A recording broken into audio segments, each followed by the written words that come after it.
You can see all that dirt and stuff from vacuuming my mattress.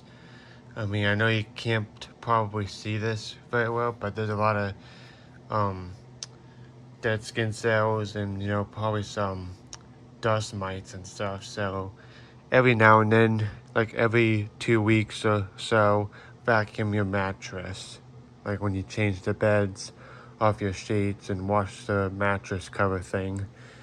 Always vacuum your mattress to vacuum out all the dust mites and debris, because you just never know what could be in there. So I hope you guys enjoyed this video. Please do like, comment, subscribe, and stay tuned for more videos coming up soon.